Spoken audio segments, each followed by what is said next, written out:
दोस्तों नमस्कार। सरकार संसद के भीतर और बाहर लड़खड़ा रही है, सीधे कहें तो हाँफ रही है। अभी तक कोई सवाल सरकार से पूछता नहीं था। पहली बार सरकार अल्पमत में है, यानी बीजेपी अपने बूते नहीं है। यह कहने की सोच मर चुकी है कि दरअसल यह मोदी सरकार है, यह एनडीए सरकार है। और एनडीए की सरकार से कोई सवाल जैसे ही पूछता है, मंत्री हाफने लगते हैं। खुद प्रधानमंत्री इस बात से दुखी हैं कि जब वो पहली बार तीसरे टर्म में भाषण दे रहे थे तो उनकी आवाज कोई सुनने को तैयार क्यों नहीं था। उन्हें उस दौर को याद करना अच्छा नहीं लगता है जब राहुल गांधी ने अडानी के साथ रिश्ते का सवाल उठाया तो उनके पूरे भाषण को ही संसद के पटल से सरकार ने गायब कर दिया। लेकिन सवाल है, यह सारी परिस्थिति एक झटके में क्यों आ गई। और तो और आरएसएस ने कहा ही नहीं था कि आप ऐसी व्यवस्था कर दीजिए जहां पर इस देश का सरकारी कर्मचारी उनकी शाखा में आने लगे। यानी जो मांग की नहीं गई उस मांग को भी सरकार ने अपने तौर पर लागू करा दिया। इसी दौर में योगी ने जो दांव हिंदू मुस्लिम को लेकर खेला, या राजनीतिक तौर पर जो वो पारदर्शिता सनातन धर्म के नाम पर चाहते थे कि कांवड़ यात्रा के दौरान जो भी दुकान पड़े उस पे उस दुकान के मालिक का नाम लिखा हो, सुप्रीम कोर्ट ने उस पर भी रोक लगा दी। और यह रोक सिर्फ उत्तर प्रदेश में नहीं बल्कि उत्तर प्रदेश की देखा देखी तो मध्य प्रदेश भी चल निकला, उत्तराखंड भी चल निकला, लेकिन सभी जगह रोक लग गई। इन तमाम सवालों का जवाब आज कैसे दिया जाए या किस बात से कैसे शुरू किया जाए, तो शुरुआत में ही एक बात अपने जहन में रख लीजिए। यह सरकार एक आखिरी लड़ाई लड़ रही है। कैसी लड़ाई? जिसमें उसके पास पारंपरिक मुद्दे हैं। उन पारंपरिक मुद्दों के आश्रय वह अपनी पार्टी को एकजुट करना चाहती है। पार्टी की एकजुटता के साथ वह उन मुद्दों को उभारना चाहती है जिस जमीन पर ही राजनीतिक दल का जन्म हुआ। लेकिन बड़ा सवाल यह है कि इस दौर में सब कुछ बदल गया। राजनीति बदल गई, सामाजिक आर्थिक परिस्थितियां बदल गई, सामाजिक आर्थिक परिस्थितियों को देखने का नजरिया इस दौर में बदल गया। लोगों ने नई दृष्टि से मौजूदा राजनीति को देखना शुरू कर दिया। लोगों के जहन में यह सवाल आ गया कि उनकी अपनी उपयोगिता मौजूदा मोदी सरकार के तीसरे टर्म में कहां पर है। पहले दो टर्म यानी बीते 10 वर्ष में तो कोई सवाल जवाब होते ही नहीं थे, लेकिन अब होने लगे हैं। तो बात शुरू आज कहां से की जाए? हमें लगता है हमारी टीम ने काम किया और कहा कि शुरुआत में इस बात की जानकारी दे डालिएगा जिससे समझ में हर किसी को आ जाएगा कि दरअसल उसके जहन में बीते 10 बरस और मौजूदा वक्त की स्थिति क्या है, क्योंकि अभी 1 महीने सरकार के हुए हैं और सरकार की पोल पट्टी खुलने लगी है।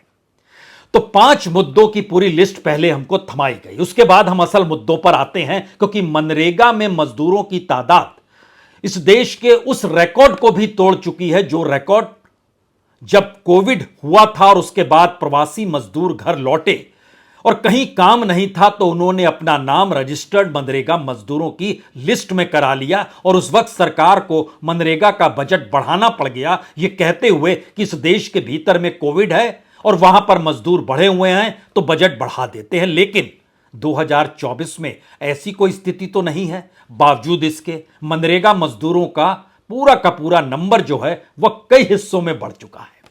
दूसरी बात थी जो जीएसटी का कलेक्शन है वो गरीबों से ज्यादा है, मिडिल क्लास से ज्यादा है, लेकिन रईसों को रियायत और रायत है। क्योंकि उसका कैलकुलेशन जब सामने आता है तो पता चलता है एक तरफ 90% इस देश की जनता दे रही है टैक्स और दूसरी तरफ रईसों को राहत और रियायत है, और उनका सब हिस्सा जोड़िएगा तो भी वह 10% के पार पहुंच नहीं पाता है। जो डायरेक्ट टैक्स कलेक्शन है उसने मिडिल क्लास का खून चूस लिया है। और बीते 10 वर्ष में कैसे ये चीजें बढ़ती चली गई।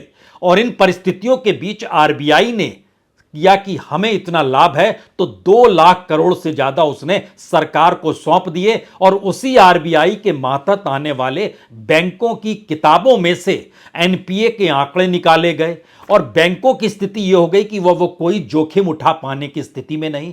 क्योंकि आरबीआई तो सारा पैसा कल तक जिसे बैंक को संभालना पड़ता, कोई बैंक अगर दिवालिया हो रहा है, कहीं कोई मुश्किल है, तो जो पूंजी अपने पास रखनी थी वह पूंजी उसने सरकार को दे डाली। रोजगार दे नहीं पा रहा है बैंक, वो लगातार कम हो रहा है, निवेश के रास्ते बंद हो चले हैं। और इन परिस्थितियों में जो पहली बार नजर आया कि डायरेक्ट टैक्स का जो रेशियो है जीडीपी का, वो 54.4% है, और जो इनडायरेक्ट टैक्स का रेशियो है जीडीपी को लेकर वो 45% है, यानी सीधे सरकार आपसे टैक्स ले रही है। और इतना ही नहीं, इनकम पर टैक्स 29.2% है और कॉरपोरेशन टैक्स 27.2%, यानी वह भी कम है जो पहले ज्यादा हुआ करता था। इन बातों का जिक्र सिर्फ इसलिए किया गया क्योंकि सरकार ने बीते 10 बरस में जो भी प्रचार के जरिए अपनी बातों को रखा है, दरअसल उसी की पोल पट्टी अब खुल रही है। और यही परिस्थितियां होती है जहां पारंपरिक तौर पर सत्ता को हमेशा पैसा चाहिए, सत्ताधारी दल के पास पूंजी चाहिए, और इन सब के साथ पॉलिटिशियन को भी लगता है कि वह अगर सत्ता से जुड़ा हुआ है तो उसके पास ऐसे रास्ते खुलने चाहिए जहां से उसकी कमाई हो सके। और इसी प्रक्रिया में इस देश के भीतर में पेपर लीक का सिलसिला निकल कर आया।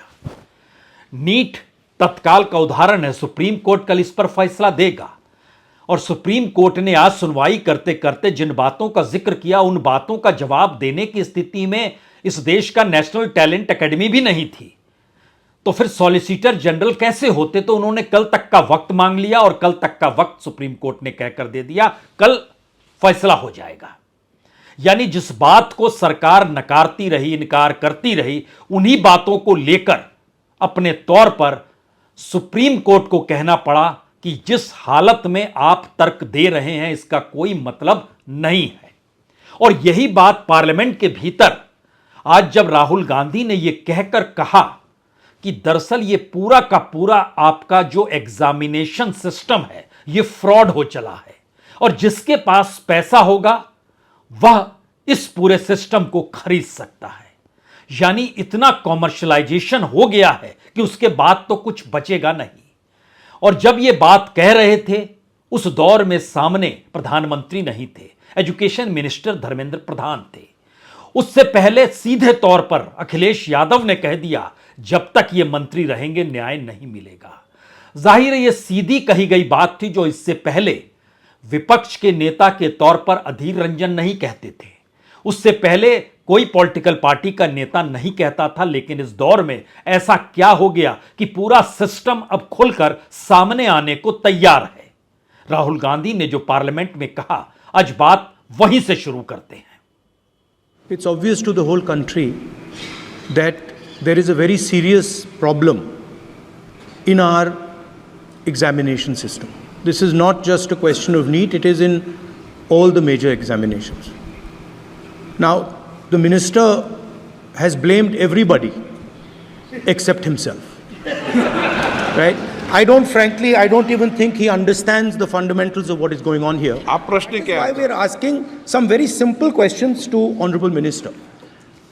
Number one, as this is a systemic issue, what exactly are you doing to fix this issue at a systemic level? Yes. बड़ा सीधा सा सवाल है। अगर पूरा का पूरा सिस्टम कॉमर्शलाइज्ड हो गया है, यानी पैसे पर टिक गया है, और सरकार इसे रोकने के लिए क्या कर रही है, अगर यह सवाल इस देश के मंत्री से पूछा जाए तो उसे क्या जवाब देना चाहिए? जवाब जो देना चाहिए उससे हटकर अगर मंत्री यह कहने लगे कि मेरी अपनी समझ, मेरा अपना कल्चर, और मैं प्रधानमंत्री के मातहत यहां पर मंत्री हूं, तो मैं जो कह रहा हूं और जो कर रहा हूं वो सरकार के तहत कर रहा हूं, आपकी बात का कोई मतलब नहीं है, तो फिर इसका क्या मतलब निकाला जाए? लेकिन उससे पहले, क्या इससे पहले कभी विपक्ष के किसी नेता ने खड़े होकर कहा कि जब तक धर्मेंद्र प्रधान एजुकेशन मिनिस्ट्री पर रहेंगे तब तक न्याय नहीं मिलेगा? यानी दो तरफा परिस्थिति एक झटके में पार्लियामेंट के भीतर समूचे सिस्टम को खड़ा कर रही है और दूसरी तरफ मंत्री को खड़ा कर रही है। और मंत्री महोदय जो जवाब दे रहे हैं उससे पहले अखिलेश यादव की जो बातें कही गई उसको सुनिए जरा। सेंटर वाइज जिन बच्चों को सबसे ज्यादा नंबर मिले हैं, क्या उसकी सूची जारी करेंगे? 30,000 सीटें जहां हैं, कई सेंटर अध्यक्ष महोदय ऐसे हैं जहां 2,000 2,500 बच्चे पास हो गए हैं। सरकारी सीटें 30,000 हैं। कई सेंटर्स में 2000 से ज़्यादा पास हो गए। कई प्रदेश के ऐसी जगह है जहां पर कुछ सेंटर से 600 से 650 से ज़्यादा सबसे ज़्यादा नंबर हैं। और अगर वो संस्था इतनी क्रेडिबल थी तो अध्यक्ष महोदय, जिन सेंटर्स पे ये परीक्षा हुई उन सेंटर्स का इंफ्रास्ट्रक्चर क्या था? क्या मंत्री जी ने जानकारी की थी इस बात की? अध्यक्ष महोदय, मेरे आपके माध्यम से एक ही निवेदन है कि बिना ये मंत्री जी रहेंगे तो न्याय नहीं मिलेगा बच्चों को। अध्यक्ष महोदय, दरअसल अब इसके नब्ज को पकड़ने की जरूरत है, क्योंकि इस नब्ज के हिस्से में समूचा सिस्टम आ चुका है। और शायद यही वजह है कि ठीक उसी समय सुप्रीम कोर्ट में भी सुनवाई हो रही थी, जहां पर चीफ जस्टिस चंद्रचूड़ लगातार सवाल कर रहे थे कि दरअसल ये पूरा का पूरा मामला जिस तरीके से उभरा है, उसने इस देश के पूरे एग्जामिनेशन प्रोसेस को लेकर और जो एंट्री है उसको लेकर इतने सवालों को खड़ा कर दिया है कि रास्ता तो निकालना ही पड़ेगा। और मसला सिर्फ ये नहीं है कि किसी एक सवाल का दो जवाब हो तो क्या हो, तो इसके लिए तो आईआईटी की कमेटी बन जाएगी जो बना दी उन्होंने। लेकिन सवाल था कि एक तरफ मंत्री महोदय पार्लियामेंट के भीतर, दूसरी तरफ सॉलिसिटर जनरल सुप्रीम कोर्ट के भीतर, दोनों की परिस्थिति कमोवेश एक सरीखी। यहां पर मंत्री महोदय जवाब नहीं दे पा रहे और वहां पर सॉलिसिटर जनरल जवाब देने के लिए एक दिन का वक्त और मांग रहे हैं।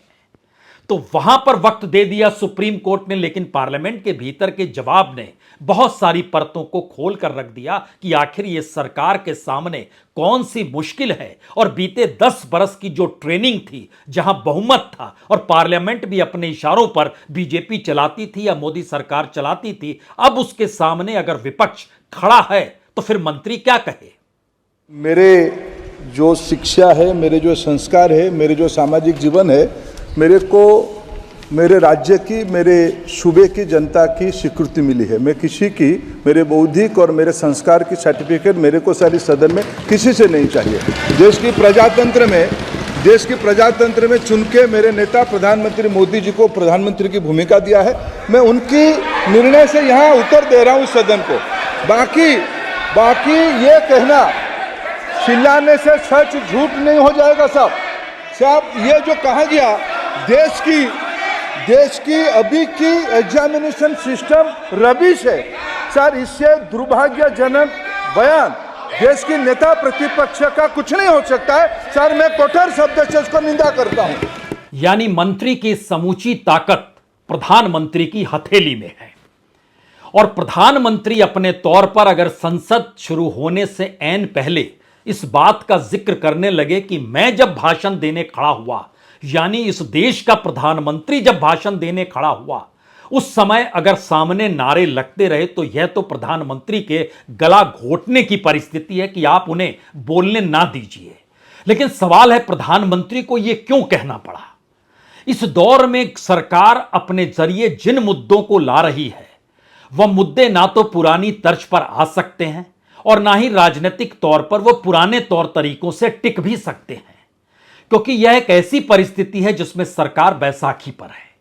और बैसाखी की सरकार के सामने सबसे बड़ा सवाल यह होता है कि जो बैसाखी है, कल को अगर उसी ने सवाल खड़ा कर दिया पार्लियामेंट के भीतर तो एक क्षण में सरकार धरधरा कर गिर जाएगी। इसीलिए संभल कर, सहज होकर, लोकतंत्र की दुहाई देकर, संविधान का जिक्र करके इस दौर में बहुत सारी बातें कही जा रही है। लेकिन मामला तो यह है कि पूरी की पूरी ट्रेनिंग उन 10 वर्षों की है जहां पर सत्ता ने अपने अनुकूल हर चीज को देखा, भोगा और समझा है। और शायद यही वजह है कि जब उत्तर प्रदेश में एक बड़ा निर्णय यह कहकर लिया गया कि हर दुकान वाले को अपनी दुकान के सामने अपना नाम लिखना पड़ेगा, और आज सुप्रीम कोर्ट में जब उस मामले की सुनवाई हो रही थी, 3 PIL दाखिल की गई थी 3 अलग अलग लोगों के जरिए, और उनके जरिए जो सवाल था वो सवाल बहुत मौजूद था। इस देश के भीतर में अपनी पहचान बताकर ही आप बिजनेस कर सकते हैं, और पहचान के आसरे अगर राजनीति इस देश के भीतर समाज में एक मोटी लकीर खींचने की स्थिति में आ जाए तो इस देश के व्यक्ति क्या करें। और संवैधानिक तौर पर सुप्रीम कोर्ट जब इस बात की व्याख्या कर रहा था तो जस्टिस ऋषिकेश रॉय और जस्टिस SVN भट्टी ध्यान दीजिए, यहां पर चीफ जस्टिस चंद्रचूड़ नहीं थे, लेकिन कहते हैं कि सुप्रीम कोर्ट का अपना चरित्र जो होता है फैसलों को लेकर अक्सर चीफ जस्टिस की पूरी सोच के इर्द गिर्द घुमड़ता है। और चंद्रचूड़ के दौर में जो भी फैसले जिस रूप में निकले या कुछ टले या जिन परिस्थितियों के साथ बात सामने आ रही है, उसमें सुप्रीम कोर्ट को भी इस बात का एहसास हो चला है कि राजनीतिक तौर पर लिए गए फैसले इस देश के समाज को अगर प्रभावित करते हैं और संवैधानिक तौर पर वो अगर गलत है तो फैसला तो देना पड़ेगा। इसीलिए सुप्रीम कोर्ट ने आज यह भी कह दिया कि क्या यह कहा जा सकता है कि जो चीजें बेची जा रही है किसी दुकान पर, उस दुकान के व्यक्ति का नाम सामने है, लेकिन वो दुकान में जहां से सामान को लेकर आया या जिसने उस सामान को बनाया या उस सामान को बनाने से पहले जिस किसान ने खेती की, क्या उनकी भी नाम को सामने रखना होगा? ऐसी स्थिति इस देश के भीतर आ गई है क्या? और इसका कोई जवाब किसी के पास था नहीं। यानी राजनीतिक तौर पर इस देश के भीतर में जो राजनीतिक निर्णय पहली बार लिए जा रहे हैं वह इस देश के सामाजिक समीकरणों से एक पॉलिटिकल खिलवाड़ है और जो कॉन्स्टिट्यूशन के राइट है उनको भी डिगा रहा है। इसीलिए सुप्रीम कोर्ट को यह कहना पड़ा कि अब इस पर रोक लग जानी चाहिए और यह हम अंतरिम आपको आदेश दे रहे हैं। और यह रोक तुरंत ही उत्तर प्रदेश में, उत्तराखंड में और मध्य प्रदेश में लग गई। लेकिन सवाल तो प्रधानमंत्री का है कि आज उन्हें यह कहने की जरूरत क्यों पड़ गई कि मैं जब कह रहा था तो उस दौर में मुझे कहने नहीं दिया गया और मेरी आवाज को कुछ ऐसे दबाया जा रहा था जैसे गला घोट दिया गया हो। तो हमें लगता है उनकी बात सुनने से पहले एक बात और समझिए। इसी दौर में अगर हिंदू मुस्लिम की परिस्थिति उत्तर प्रदेश की सियासत को साधने के लिए एक फैसले के तौर पर मुजफ्फरनगर के एक अधिकारी के जरिए निकली और वो राज्य के कानून में तब्दील हो गई, तो उसका दूसरा रूप यह भी है कि 1966 में जब प्रतिबंध लगाया गया था कि इस देश के भीतर में सरकारी कर्मचारी यह ना बताए कि वह किससे जुड़ा हुआ है, अन्यथा राजनीतिक तौर पर वो बटा हुआ दिखाई देगा। और जो सरकारें किसी पॉलिटिकल पार्टी की होती है या उस पॉलिटिकल पार्टी के जुड़े हुए किसी संगठन की होती है और सरकारी कर्मचारी अगर खुले तौर पर इसको बताने लगे कि हम उस संगठन से जुड़े हैं, उस पार्टी से जुड़े हैं, तो फिर ऐसे में विपक्ष को यह लगेगा कि दरअसल ये पूरी परिस्थिति में सरकार भी बटा हुआ काम कर रही है। तो 1966 में इस पर रोक लग गई थी। लेकिन ऐसी कौन सी परिस्थिति आ गई कि आरएसएस के साथ जो लोग शामिल थे उन पर जो रोक लगी, उस रोक को हटाने का फैसला इतने वर्षों के बाद किया गया। यानी 1966 के बाद से जोड़ते चले जाइए और 2024 में आकर आप खड़े हो जाइए। इतने वर्षों के बाद उस पूरे प्रतिबंध को हटाने के लिए सरकार ने एक बाकायदा विज्ञप्ति जारी कर दी सरकार की तरफ से, जिसमें कहा गया अब आप आरएसएस की शाखाओं में जा सकते हैं। हमें लगता है पहले ये दोनों आपको पत्र देखने चाहिए, एक 1966 का है और दूसरा अभी का है। ये दोनों परिस्थिति को पहले समझिए कि सरकार को ये कहने की जरूरत क्यों पड़ गई, जबकि हमने जो जानकारी हासिल की आरएसएस इससे खुश होगी वो तो अलग मसला है, लेकिन आरएसएस ने कोई मांग नहीं की थी कि आप ऐसा करिए। फिर भी अगर सरकार सक्रिय हो गई और आप कहेंगे कि आरएसएस से निकले हुए प्रचारक प्रधानमंत्री नरेंद्र मोदी ही तो हैं, तो प्रचारक तो अटल बिहारी वाजपेयी भी निकले थे और प्रचारक के तौर पर तो प्रधानमंत्री मोदी आज नहीं 2014 में बने थे। तो 10 बरस का वक्त उन्होंने क्यों लिया? क्या एक ऐसे मोड़ पर वो खड़े हैं जहां सरकार कमजोर है, जहां पर सरकार कोई निर्णय ले पाने की स्थिति में अब भटक रही है और उसको वही ताकत संघ की चाहिए, वही बीजेपी के कार्यकर्ता की ताकत चाहिए, बीजेपी के तमाम ऑर्गेनाइजेशन, संघ के तमाम ऑर्गेनाइजेशन का साथ चाहिए। इसीलिए यह एक के बाद एक दांव चला जा रहा है। लेकिन पहले उस पन्ने को देखिए।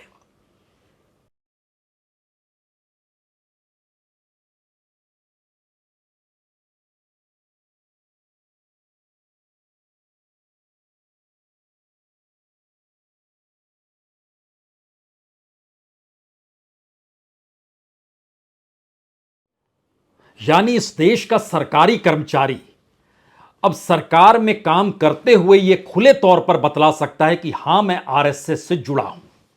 यानी कल तक इस बात का जिक्र हो रहा था कि इस देश के तमाम वीसी आरएसएस से जुड़े हुए हैं, तभी उन्हें वीसी बनाया गया।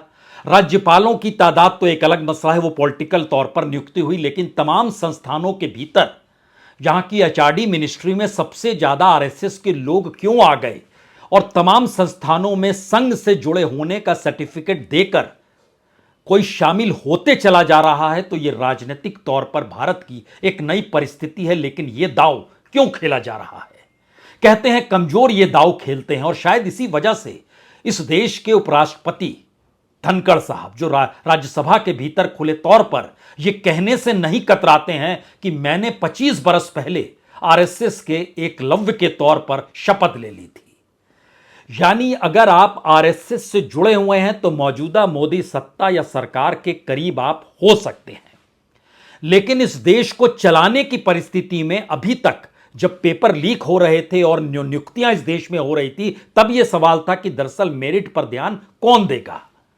जो सरकार और सत्ता के साथ है उसकी नियुक्ति होती चली जा रही है, और एक नई परिस्थिति यह निकल कर आई जहां पर आरएसएस की ताकत इस वक्त प्रधानमंत्री मोदी को चाहिए, क्योंकि वो राजनीतिक तौर पर सबसे कमजोर हो चले हैं। तो उनकी उस जरूरतों के मद्देनजर अब वो चाहते हैं कि मुद्दे कहीं अलग जाएं, वो मनरेगा में नहीं जाएं, वो टैक्स में नहीं जाएं, वो इस रूप में ना जाएं कि इस देश के भीतर में कॉरपोरेट को कितनी राहत रियायत है, वो बाकी तमाम परिस्थिति को भूल जाएं कि हमारी अर्थव्यवस्था कैसे डामाडोल है, कैसे इन परिस्थिति में राजनीति साधने की सोच है। और शायद यही वो वजह है जो आज प्रधानमंत्री ने कहा कि देखिए 2.5 घंटे मेरा गला घोंट दिया गया।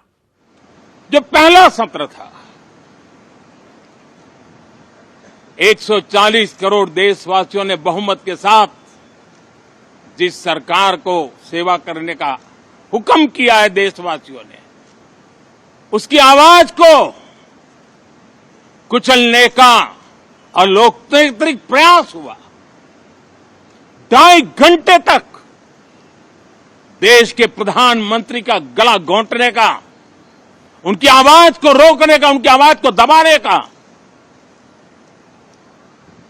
लोकतांत्रिक परंपराओं में कोई स्थान नहीं हो सकता है, और इसका कोई पश्चाताप तक नहीं है, दिल में दर्द तक नहीं है। दरअसल सवाल सिर्फ प्रधानमंत्री भर का नहीं है। प्रधानमंत्री भी तो एक पद है, एक चेहरा है, राजनीतिक तौर पर सफल चेहरा है, और दूसरी तरफ धर्मेंद्र प्रधान भी तो एक मंत्री ही हैं। दरअसल ये पूरी सरकार 1 महीने में क्यों हाफने लगी है, उसके पीछे का असल सच यही है कि राजनीतिक तौर पर अब इनके सामने यही चुनौती है कि जो मौजूदा स्थिति है इसको भी बरकरार कैसे रखा जाए। और यह मिथ कभी भी टूट सकता है, और खास तौर से महाराष्ट्र और हरियाणा के चुनाव परिणाम, जिसका जिक्र हम बार बार कर रहे हैं कि इन चुनाव परिणामों के जरिए तय हो जाएगा कि उम्र मोदी सरकार की कितनी है, और बीजेपी के भीतर प्रधानमंत्री मोदी का चेहरा अब बिल्कुल नहीं चलेगा या कुछ दिन और रखा जाए मुखौटे के तौर पर, यह भी एक सवाल है। और राजनीतिक तौर पर जब पूरी सरकार डगमगाती है तो सवाल गवर्नेंस का नहीं होता है, सवाल तो कुछ भी कह देने का होता है। और कुछ भी कह देने का मतलब क्या हो सकता है, यह सिर्फ आप कल्पना कर सकते हैं, क्योंकि देश के गृह मंत्री अमित शाह जो तमाम राजनीति को साधने में माहिर लगते हैं, वो कल पुणे में थे। अब आप कल्पना कीजिए कि सरकार जिसको इस देश में सबसे बड़ा सम्मान पद्म विभूषण से सम्मानित करती हो, उसी शख्स को सरकार कहे यह सबसे बड़ा करप्ट आदमी है, तो आप क्या कहेंगे? हम किसी दूसरे का नाम नहीं ले रहे हैं। जो नाम देश के गृह मंत्री अमित शाह ने पुणे में भाषण देते वक्त कहा, उसी नाम का जिक्र कर रहे हैं। नाम है शरद पवार। सुन लीजिए। और भ्रष्टाचार की बातें कर रहे हैं। भ्रष्टाचार का सबसे बड़ा सरगना भारत की राजनीति में है तो शरद पवार है, इसमें मेरे मन में कोई कंफ्यूजन नहीं। आप क्या आरोप कर रहे हो हम पर? इस देश में कोई भी सरकार में भ्रष्टाचार को संस्थागत करने का काम, इंस्टीट्यूशनलाइज करने का काम अगर किसी ने किया तो शरद पवार आपने किया है। मैं डंके की चोट पर कहकर जाता।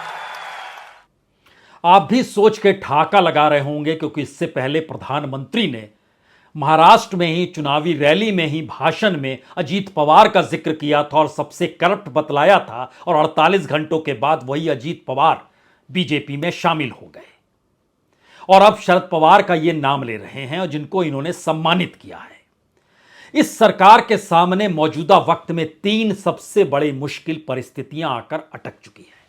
पहली बात तो यह है कि जिस राजनीति को साधते हुए प्रधानमंत्री मोदी प्रधानमंत्री पद तक पहुंचे, गुजरात से निकलकर दिल्ली तक पहुंचे, वो पारंपरिक रास्ता भारत की राजनीति में खत्म हो चला है। तो उसका कोई उपाय इस दौर में प्रधानमंत्री मोदी को खुद को टिकाए रखने के लिए बनाना है।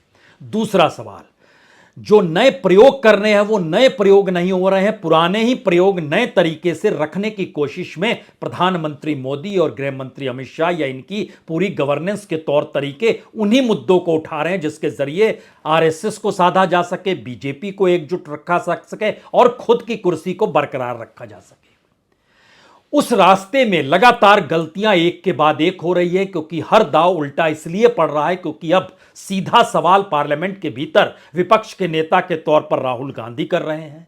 कांग्रेस के बाद दूसरी बड़ी पॉलिटिकल पार्टी के तौर पर अखिलेश यादव खड़े चले हैं।